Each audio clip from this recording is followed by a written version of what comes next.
ये व्यर्थ के बकवाद करने वाले लोगों से मत मिलो, व्यर्थ के बकवाद करने वाले लोगों की तरफ मत देखो, ये क्या कह रहे हैं, क्या बोल रहे हैं।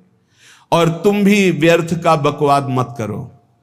अपने समय को कीमती मान करके निरंतर प्रिया प्रीतम का नाम जप करो, उनके गुण लीला गाओ, उनकी सेवा में रहो। कभी प्रपंच की बातें, कभी प्रतिष्ठा का चिंतन, कभी नाना प्रकार के मान सम्मान का चिंतन, ये घुसने ना पावे हृदय में। बहुत सावधान रहना चाहिए साधक को। ऐसी बातें देखो मत, ऐसी बातें सुनो मत जिससे तुम्हारा हृदय उद्विग्न होकर प्रभु का चिंतन छोड़ दे। बंद करो अभी। अन्य लोगों के संग का त्याग कर दो, जो भगवत विमुख वार्ता करते हैं, संत निंदा करते हैं, दूसरों की निंदा करते हैं, कुछ हाथ नहीं लगता। ये लोग दुर्गति को प्राप्त होने वाले हैं। भक्तन निंदा अति बुरी भूल करे जिन कोय, किए सुकृत बहु जन्म के छिन में दारे खोए। पर निंदा के किए ते नहीं, आवत नहीं कछुआत, मूर्ख पर्वत पाप को ले चल अपने साथ।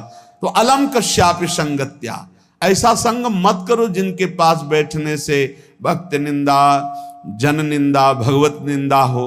ऐसे से दूर रहो। अलम बंद कर दो ऐसे लोगों का संग। रात दिन हम श्यामा श्याम का नाम जप करेंगे, श्यामा श्याम के लीला गुण गाएंगे, श्यामा श्याम के ही धाम का शोभा का चिंतन करेंगे।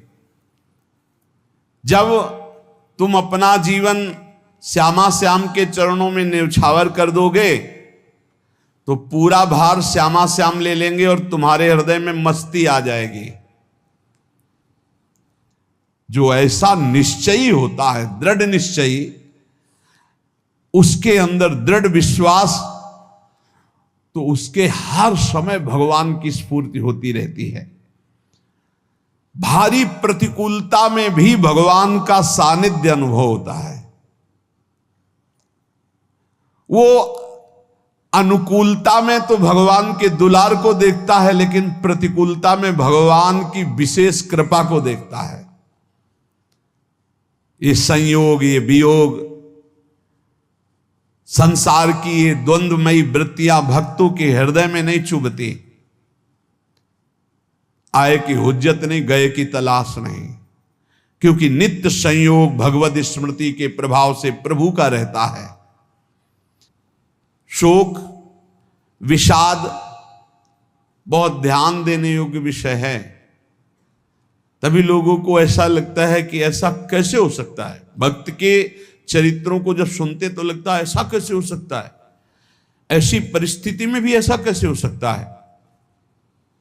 क्योंकि तुम मानसिक बुद्धि से युक्त हो और वो भागवतिक स्थिति से युक्त है, इसलिए तुम उसको पार पा ही नहीं सकते। जब तुम अपना जीवन श्यामा श्याम के चरणों में समर्पित कर देते हो हृदय से, फिर उनकी कृपा से सब विघ्न दूर हो जाते, एक अपार मस्ती रहती है। नहीं तो शोक, विषाद, दुख, क्लेश, कष्ट, संताप, भय, उद्वेग, ये सदैव सताते रहते हैं। इसी से डिप्रेशन होता है। बार बार नकारात्मक चिंतन, शोक, विषाद, दुख, चिंता, क्लेश, संताप, भय, उद्वेग, यही पूरे मानसिक स्तर को नष्ट कर देते हैं। उत्साहहीन जीवन हो जाता है। जब तुम श्यामा श्याम को समर्पित हो जाते हो तो ये सब प्रवेश भी नहीं करते, एक अपार मस्ती बनी रहती है। अब क्या होगा? श्यामा श्याम जो करेंगे वही होगा। श्यामा श्याम पता नहीं कैसा करें, नहीं, वो सदैव मंगल भवन है, वो जो करते महामंगल होता है। यह निश्चय उपासक के हृदय में आ जाना चाहिए। इसलिए अपना सारा मन, सारी बुद्धि, सारा जीवन, प्रत्येक श्वास प्रभु को अर्पण कर दो, फिर देखो तुम निहाल हो जाओगे। दुख, शोक, विषाद, क्लेश, कष्ट, संताप, भय, उद्वेग, ये उसी को व्यापते हैं जिसने अपने जीवन को प्रभु के चरणों में अर्पित नहीं किया। इसलिए तुम अपना सारा मन, सारी बुद्धि, सारा जीवन, प्रत्येक श्वास केवल प्रभु को अर्पित कर दो, फिर देख लेना श्वास कैसे अर्पित की जाती, राधा राधा राधा। बुद्धि कैसे अर्पित की जाती है, एकमात्र निश्चय कि भगवत सुख ही सुख है, ये जागतिक सुख सुख नहीं, ये दुख है, ये ऐसा दलदल है जिससे आज तक कोई नहीं निकल पाया। सारा मन, हम मन से केवल प्रभु का मनन करें, बार बार मन को संसार से हटा के नाम में, रूप में, लीला में, धाम में लगाएं।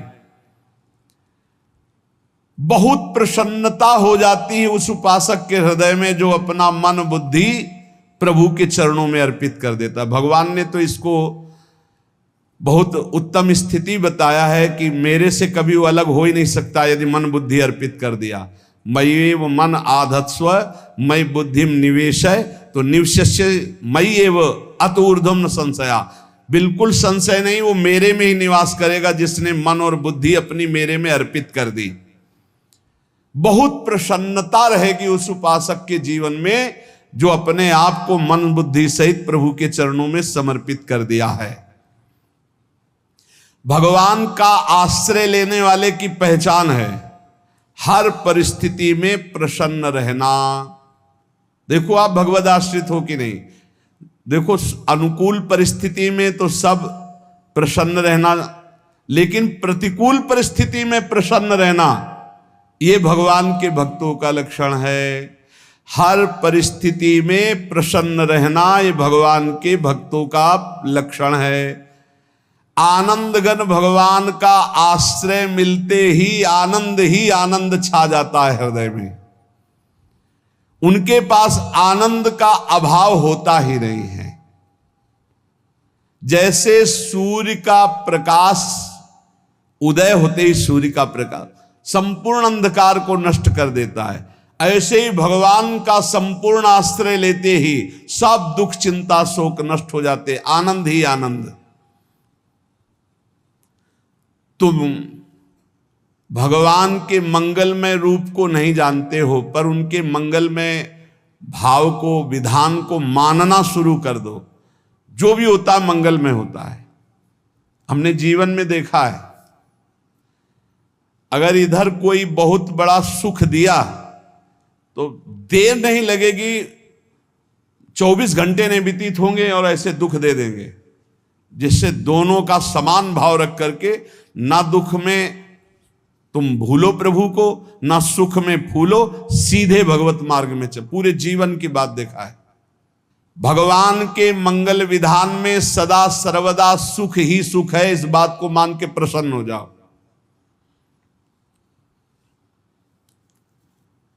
जब भगवान का भजन करने वाले की तन्मयता बढ़ती है भजन में, तो द्वेषी जन अपने आप तैयार हो जाते हैं। भक्त कभी किसी से द्वेष नहीं करता, अपने आप वो द्रोह करने लगते। तो नरसिंह मेहता जी से बहुत गांव के कई लोग थे जो जलते थे, ऐसे जलते थे कि अब क्या करें, कैसे मिटा दे नरसिंह मेहता जी को।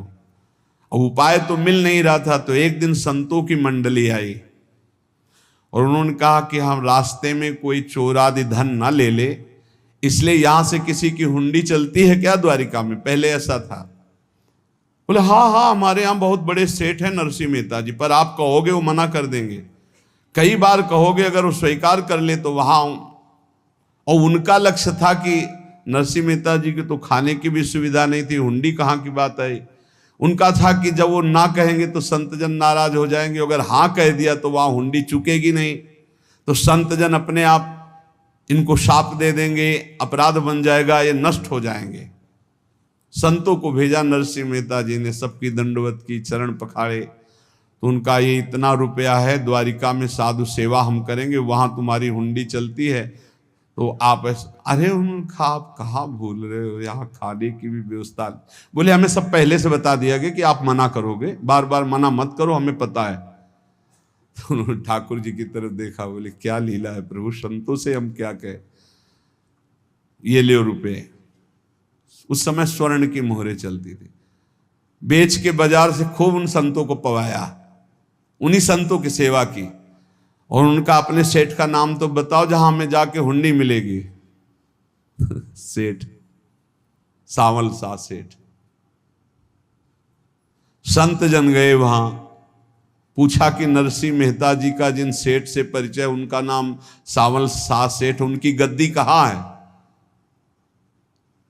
तो जो कुछ भक्त थे वो द्वारिकाधीश की तरफ संकेत करते कि वही हैं।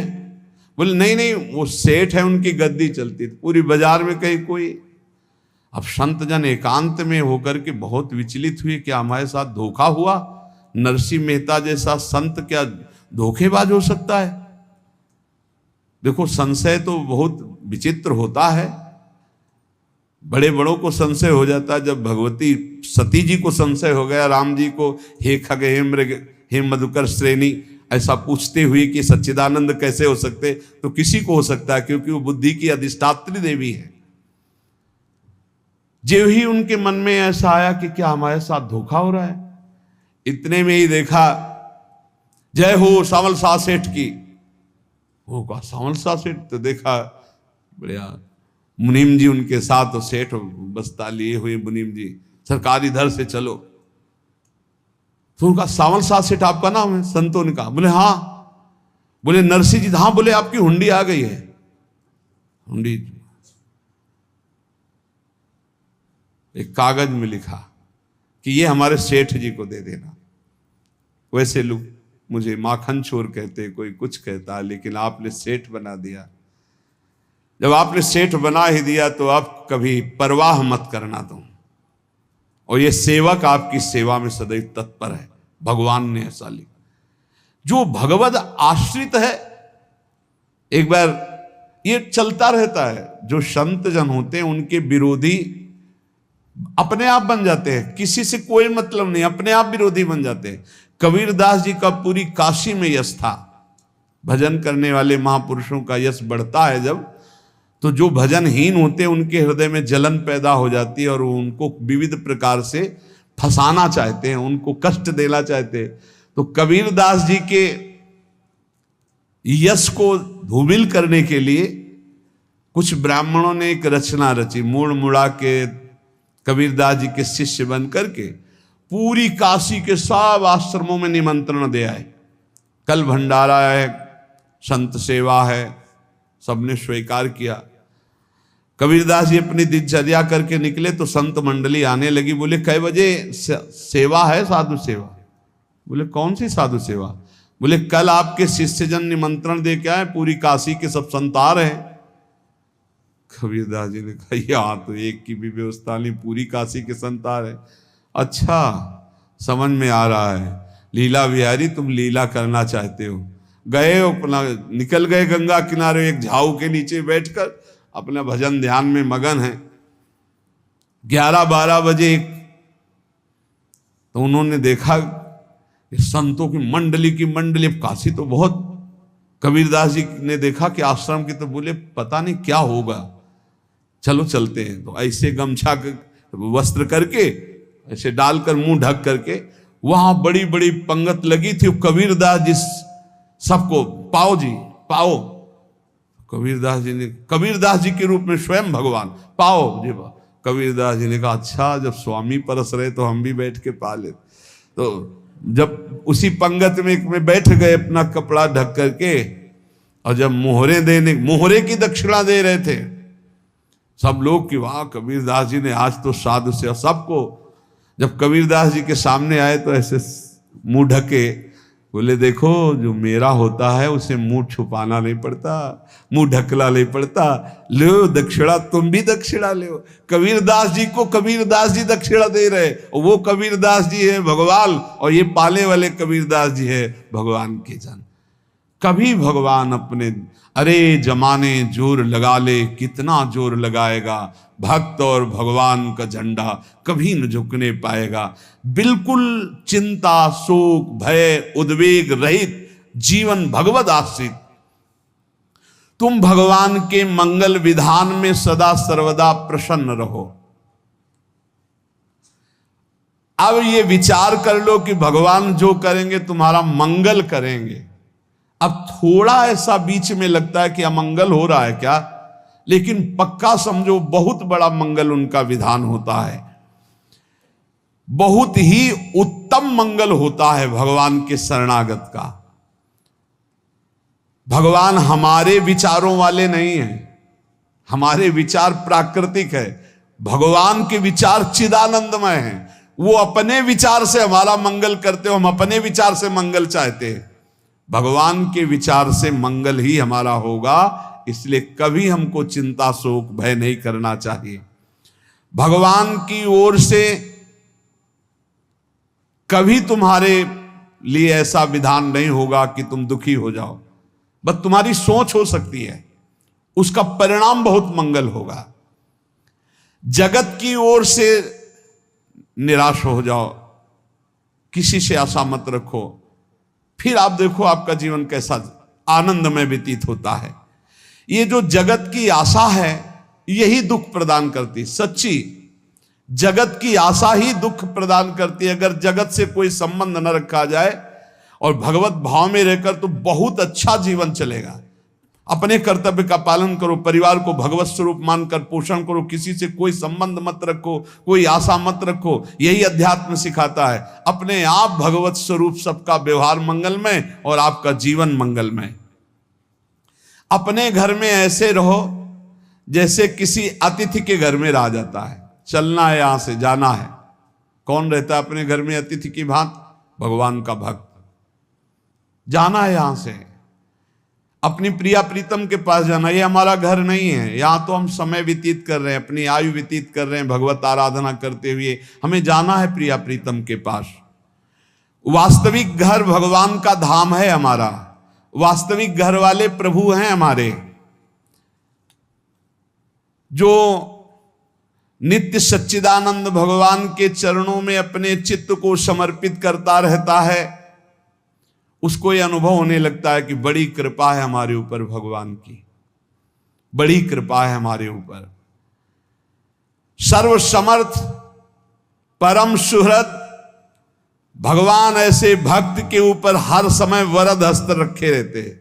ये केवल प्रवचन नहीं, सच्ची बात मानिए। ऐसे भगवान का वरद हस्त हर समय रहता है। जब भगवान की छत्र छाया में भक्त अपने को देखता है तो आसपास घोर विपत्तियों का भी समुदाय हो तो भी वो आनंद में मगन रहता है। हर हालत में आनंदित रहना ये भक्त का स्वभाव है। भगवान ऐसे भक्तों को प्यार करते हैं जैसे कछुआ अपने अंडे को बाहर रख आवे और रात दिन उसका चिंतन करे। जब भक्त भगवान को समर्पित होता है तो भगवान रात दिन उसकी ऐसे चिंतन सुरक्षा करते हैं। अभय, ये दैवी संपदा का पहला गुण है। ये भगवान के शरणागत पर जागृत हो जाता है, वो भयभीत नहीं होता, किसी भी उससे भयभीत नहीं होता। यही डरपि हरिवंश हित, जिनो भ्रमय गुण सलिल पर। इस डर से डरते रहना चाहिए कहीं गुण रूपी पानी में फिसल न जाए, नहीं तो गलती हो सकती है। साधक सावधान रहे। ये अभय दैवी संपदा का सबसे बड़ा गुण है। जो भयहारी भगवान की शरण में आ जाता है तो उसके अंदर ये अभय प्रकट हो जाता है। अगर कहीं तुम्हें एकांत में भय लग रहा है, एक आदमी तो एकांतिक में आए थे, वो कह रहे थे कि हमें हर समय भय लगा रहता कि कोई हमारे पीछे है, अंधेरा तो लगता कोई खड़ा है, मैं जीना मुश्किल हो गया, ऐसा भय। देखो ये मन कैसा है, भगवान से विमुख होने पर कैसे डरवाता है। वो कह रहे हैं हर समय मुझे डर लगा रहता है, कोई सामने खड़ा है, कोई पीछे खड़ा है, ऐसा भय लगने लगता है। और जब भगवान की शरण में आ जाते हैं तो ये अभय स्थिति हृदय में जागृत हो जाती है। कोई भी भय आसपास आ ही नहीं सकता, यहां तक कि नरक का भी भय खत्म हो जाता है जो भगवान की शरण में है। महापापी भी पुण्यात्मा महान भक्तों के समान वो उत्तम गति को प्राप्त हो जाता है जो भगवान की शरण में हो जाता है। पर ये जो भोगों का आश्रय लिए हुए हैं, मनमानी आचरण कर रहे हैं, ये कभी उस अभय को जान ही नहीं सकते कोई अभय पद है क्या। इनको तो कदम कदम पर शोक, भय, और दुख की प्राप्ति होगी। कोई बचा नहीं सकता जो भोगों में लगे हैं, मनमानी आचरण कर रहे हैं। अगर निर्भय होना चाहते हो, परम सुखी होना चाहते हो, तो भगवान के शरणागत हो जाओ। सारे जगत को अभय दान देने वाले भगवान हैं। भगवान का एक प्रण है, ममपन शरणागत भयहारी। जो मेरी शरण में आ गया उसके भय का मैं नाश कर देता हूं। साधना में अवस्था मन की मानी जाती है कि आप कितने अच्छे साधक हैं। यदि आपका मन भगवदाकार है, हर समय भगवत चिंतन चल रहा है, आपके स्वप्न भागवती का रहे हैं, आपके विचार भागवतिक हैं, तो आपकी अच्छी साधना हो रही है। और यदि आपके स्वप्न गंदे आ रहे हैं, क्योंकि स्वप्न में मन का ही सारा खेल होता है, और आपकी चिंतन वृत्ति वासनात्मक चल रही, तो अभी साधना का प्रभाव मन पे नहीं पड़ा है। जिसका मन हर समय भगवत चिंतन करता रहता है, वो जीते जी जीवन मुक्त हो जाता, अनुभव होता है। जैसे किसी ने कहा कि हमें कैसे पता चलेगा कि हमारा काम हो गया है, तो जैसे आप भोजन पा लेते हैं तो किसी दूसरे से गारंटी थोड़ी लेनी होती कि हम छक गए हैं क्या, आप जरा बताना हम छक गए हैं क्या। नहीं, अपने हृदय में आ जाता है कि अब मैं तृप्त हो गया। ऐसे ही अपने हृदय में आ जाता है कि मेरा काम हो गया, अब मेरा जन्म नहीं होगा। ये हृदय में आ जाता है, अपने आप अनुभव में आ जाता है। जब स्वरूप बोध होता है तो किसी और से सलाह थोड़ी लेनी होती है, वो अपने आप अनुभव में आ जाता है। हाँ, यदि गुरुदेव का वर्ण नहीं किया है तो फिर आपको किसी न किसी गुरु से प्रमाणित करवाना पड़ेगा। और अगर गुरुदेव का वर्ण किया है तो वही मंत्र, वही नाम, वही गुरु शरणागति आपको अंदर से पुष्ट कर देगी कि आपका काम हो गया है। विषय चिंतन करता हुआ मन विषय आसक्ति को प्राप्त होता है। विषय आसक्ति को प्राप्त हुआ मन बार बार जन्म मरण और नरक को प्राप्त होता है। बस ये विषय चिंतन हटाना ही प्रमुख कर्तव्य साधना का है। बार बार मन को विषयों से हटा करके प्रभु के नाम में लगाओ, प्रभु के रूप में लगाओ, प्रभु की लीला में लगाओ। जहां भगवान प्रकट होते हैं वहां परमानंद की बाढ़ आती है। पर ये ध्यान रखें, गुलाब का फूल कांटों में खिलता है, उसकी सुगंध लेनी, फूल लेना है तो कांटों से बचाकर। ऐसे ही जब आप भगवत चिंतन के लिए चलेंगे तो आपका चिंतन चुराने के लिए माया विविध नाटक करेगी, कांटे फैलाएगी। कोई तुम्हारी निंदा करेगा, कोई अपमान करेगा, कोई उपहास करेगा, तुम्हारी अव्यवस्था हो सकती है, तुम्हारी परिस्थिति बहुत भयावह हो सकती है। इन परिस्थितियों में भी भगवत चिंतन का तार ना टूटने पावे तो आगे गुलाब का फूल है। जैसे कांटे से बचाकर गुलाब का फूल लेते हैं और भगवद अर्पित करके सौरभ का सुख लेते हैं, ऐसे ही भगवान के प्रेमानंद का अनुभव करने के लिए संसार के कांटों से बचना होगा। और खिलेगा यही फूल संसार में ही, मनुष्य देह में, और योनियों में नहीं। भगवत प्राप्ति स्वर्ग में नहीं होगी, इसी मृत्यु लोक में होगी। पहले मन नहीं लगता भगवत चिंतन में, भगवत चिंतन जबरदस्ती करना पड़ता है। भगवत चिंतन जे ही प्रारंभ करोगे ते ही बहुत बाढ़ आ जाएगी पाप चिंतन की। ध्यान दीजिए, बहुत लोग प्रश्न करते रहते हैं कि हम जब भजन में बैठते हैं तो बहुत गंदी बातें आती, मन बड़ा चंचल होता है, भाग जाता है। ऐसा प्रारंभ में जब कोई भगवत चिंतन प्रारंभ करता है तो उसका मन विषयों में भागता है, गंदी बातों में भागता है। अब लोग कहते पहले तो हमारा चिंतन बढ़िया होता था, अब चिंतन नहीं होता। तो कोई सिद्ध पुरुष थोड़ी हो गए, तुम्हें जबरदस्ती चिंतन करना होगा। जगत के प्राणी में जहां मन जाए तो इसमें भी भगवान, पदार्थ में मन जाए तो उसमें भी भगवान, जहां जहां मन जाए वहां वहां भगवान देखो, या मन को हटाकर नाम मंत्र में लगाओ। ऐसे भगवत स्मृति जागृत की जाती है, बार बार प्रयास करना होता है। कई लोग ये प्रश्न करते हैं कि हमसे बड़े पाप हो गए तो क्या हमें भगवान की प्राप्ति हो जाएगी? तो यहां कह रहे हैं भगवान किसी के पूर्व जीवन को नहीं देखते हैं, वर्तमान के भजन को देखते हैं। पकड़ो इस बात को। अगर वर्तमान में आज आप सुधर गए हो, नाम जप कर रहे हो, तो आप भक्त हो। ये गीता जी में भगवान ने कहा, अपिचेत सुदुराचारो भजते माम अनन्य भाग साधुरेव समन्तव्या सम्यक व्यवसिता। ऐसा बहुत दुराचारी पहले रहा है, बाद में उसके मन में आ गया कि भगवान के सिवा हमारा कोई कल्याण करने वाला नहीं, हमारा कोई नहीं। तो भगवान कहते हैं मैं उसे साधु ही मानता हूं, उसे साधु बना देता हूं। भगवान किसी के पूर्व जीवन को नहीं देखते। बहुत बढ़िया बात है। कल तक हम क्या करते रहे भगवान नहीं देखते, आज क्या कर रहे हो ये देखते हैं। यदि आज आप भजन में लग गए हो, अच्छे आचरण कर रहे हो, तो आपको भगवत प्राप्ति हो जाएगी। भगवान ये नहीं देखते कि पूर्व में पुण्यात्मा रहा है कि पापात्मा रहा है। भगवान वर्तमान में देखते कि मेरा भजन कर रहा है, बस इसी से कल्याण कर देते हैं। पकड़ो इस बात को, तो कभी प्रश्न नहीं उठेगा कि क्या हमको भी भगवत प्राप्ति हो सकती है क्या। हमारा मन यदि श्री भगवान को चाहने लगे तो श्री भगवान हमारे मन में ही आकर बस जाएंगे। भगवान की रूप माधुरी में मन डूबने लगेगा। यथार्थ सत्य, जो भगवान से थोड़ा भी प्यार करने लगे हैं, उनके हृदय में भगवान की उनकी भावना के अनुसार झलक आने लगी है। हृदय में प्रभु के आते ही अनंत जन्मों के संस्कारों का नाश हो जाता है। इसलिए तुम अपने पहले वाले घृणित जीवन को याद भी मत करो और उसको सोचकर जरा निराश भी मत हो।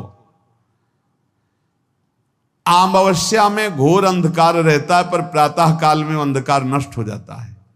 ऐसे ही नाम का उच्चारण करते ही तुम्हारे जितने पाप अंधकार हो सब नष्ट हो जाएंगे। तुम चाहो कि एक क्षण भी प्रभु को ना भूलो। अब वर्तमान में ऐसी स्थिति बनाओ। जो प्रभु को नहीं भूलने की चाह करता है कि मुझे ऐसी स्थिति प्राप्त हो कि मैं कभी प्रभु को ना भूलूं, तो सच्ची मानो और कोई बात भगवान सुने ना सुने, ये बात जल्दी सुन लेते हैं। भजन की मांग करो तो बहुत जल्दी भगवान पूर्ण करते हो। भजन जिसका चलने लगा तो फिर लोकांतर के सारी रिद्धियां सिद्धियां सुख वैभव तो उसके चरणों में लौटते हैं। जब हम प्रभु से प्रभु का स्मरण न मांगकर भोग मांगते हैं, तभी हमारा भजन रुक जाता है, भजन नहीं चल पाता। यदि हम प्रभु से केवल भजन मांगे तो विश्वास करो ब्याज में सब हो जाएगा। मूल भजन तो आपका बचेगा ही, ब्याज में लोकांतर के भोग आपके चरणों में लुटते घूमेंगे। आप भजन करके तो देखो।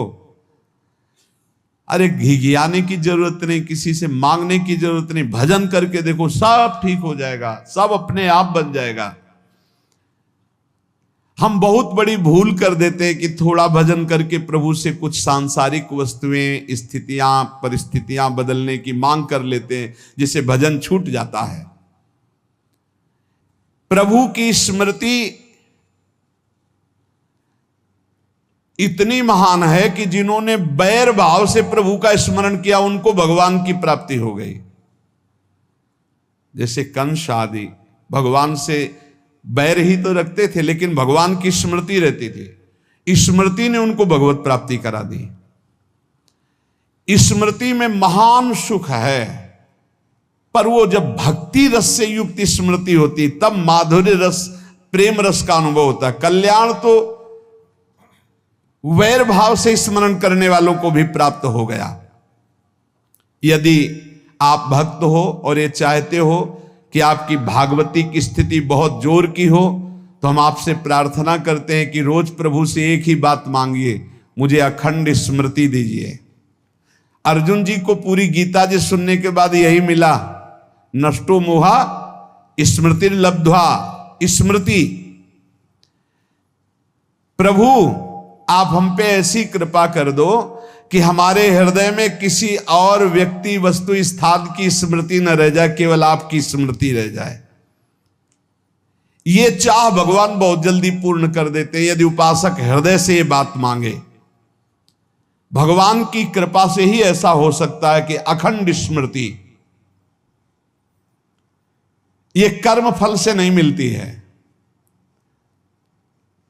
प्रभु के प्रति निर्भर होकर जो दैन्यता पूर्वक प्रभु से मांगता है और हर समय अभ्यास करता रहता है भगवत स्मरण का, उसको ये स्मृति मिलती है। और स्मृति मिल गई तो इससे बड़ी कोई स्थिति नहीं, हर समय भगवान का स्मरण। प्रभु से मन प्रतिपल नया नया स्वाद लेकर के आसक्त होता रहता है, नवम नवम। प्रभु कभी बासी नहीं होते। जैसे किसी व्यक्ति को देखो तो देखते देखते मन हट जाएगा कि देख लिया, बहुत सुंदर है, ठीक है, लेकिन वो एक दिन मन हट जाएगा। और प्रभु की सुंदरता नवम नवम है, प्रभु के नाम का स्वाद नवम नवम है, प्रभु की लीला का स्वाद नवम नवम है, प्रभु के धाम की शोभा नवम नवम है। जैसे आचार्य महाप्रभु हरिवंश चंद्र जी कहते, नयो नेह नवरंग नयो रस नवल श्याम वृषभानु किशोरी, नव पीतांबर नवल चूनरी, नई नई बूंदन भींजत गोरी, नव वृंदावन हरित मनोहर, नव चातक बोलत मोर मोरी, नव मुरली जो मल्हार नई गति, सब कुछ नया। तो नवम नवम प्रभु प्रतिपल नवम नवम प्रभु का रूप, प्रियाजू का नवम नवम, अबहीं और अबहीं और अबहीं और है। तो कहते हैं जब मन निरंतर स्मृति में डूबता है तो जब प्रभु की रूप माधुरी प्रकाशित होती तो ऐसी नवम नवम कि कभी ये नहीं होता कि रूप बासी हो गया। ये वही रूप है जो हमने अभी देखा था, नवम नवम। इसलिए आनंद की उफान आती रहती है उपासक के हृदय में। ऐसी प्रियता, ऐसा आनंद बिना भजन के नहीं अनुभव में आएगा। इसलिए तुम विश्वास करो, तुम्हें बहुत सुंदर सुख मिलने वाला है, आगे अपार सुख मिलने वाला है। ये थोड़ा दुख का समय काट लो, जब तक जीवन है ये दुख सुख की लहर आती रहेगी, आप इसको सह जाओ, आगे बहुत आनंद है, विश्वास मान लीजिए, बहुत आनंद है। जो ये विश्वास कर लेता है वो प्रभु के मार्ग में चलकर प्रभु को प्राप्त कर लेता है। नहीं तो इतने रोड़े हैं कि आप ऊब जाओगे, बहुत रोड़े हैं। जो प्रभु के मार्ग में चलता है तो माया के बहुत से पार्षद अपना प्रभुत्व दिखाने उनके पास आते हैं, महिमा अपनी दिखाने, पर वो किसी वस्तु स्थिति अवस्था प्राणी पदार्थ का प्रभाव स्वीकार ही नहीं करता, क्योंकि भगवत स्मृति परायण है, भगवान की कृपा पर विश्वास है, इसलिए उसको कोई फंसा नहीं पाता। वो नित्य निरंतर प्रभु से घुला मिला रहने के कारण उसकी मस्ती में कोई फर्क नहीं पड़ता। माया का प्रभुत्व रखने वाले उसे फंसाने की चेष्टा करते हैं, पर उस पर किसी का असर नहीं होता। वो कहीं लिप्त नहीं होता, वो कहीं दुखी सुखी नहीं होता, वो हर समय प्रसन्न रहता है। तुम देखो, हर समय प्रसन्न रहते हो? यदि नहीं तो तुम किसी व्यक्ति वस्तु का आश्रय लिए हुए, प्रभु का नहीं। अगर हां तो हर समय प्रभु का स्मरण चलना चाहिए, हर समय प्रभु के आश्रित हो, फिर देखना ये आनंद, ये प्रसन्नता क्या रूप रखती है। बड़े बड़े मस्त संतों को देखा, मस्त ऐसे उन्माद में मस्त है, उस सुख के लिए ललचाओ। कब तक जन्मते मरते रहोगे, कब तक बार बार दुख भोगते रहोगे, कब बड़ा प्रपंच है ये। भगवान का स्मरण परम पुण्यात्मा पुरुष का हृदय माना जाता है, बहुत पवित्र हृदय, बड़ा पुण्यात्मा हृदय जिसमें भगवान का स्मरण। भगवान का विस्मरण पापात्मा पुरुष, भयानक विपत्ति दुर्भाग्य आते हो। सुदृढ़ निश्चय करो, अब हम भगवान के स्मरण में अपना समय व्यतीत करेंगे। मेहनत करो, कार्य करने के लिए कोई मना नहीं, आप नौकरी करो, किसानी करो, व्यापार करो, पर अंदर अंदर भगवत स्मृति ही सबसे बड़ी स्थिति है। अब चाहे हम जीवित रहें, चाहे हमारे मरण जैसी विपत्ति आ जाए, चाहे सब हमसे हट जाएं, चाहे सब हमको नमन करें, अब हम दृढ़ निश्चय करके केवल भगवान के स्मरण करते हुए इस संसार के बीच समय व्यतीत करेंगे। अब हम चूकने वाले नहीं। ये नियम लीजिए, चाहे जीवन रहे या ना रहे, चाहे मरण जैसा कष्ट आ जाए, चाहे सब वियोग हो जाए, सब चले जाए, चाहे सब संयोग हो जाए, सब नमन करें, अब हम प्रभु का स्मरण नहीं छोड़ेंगे।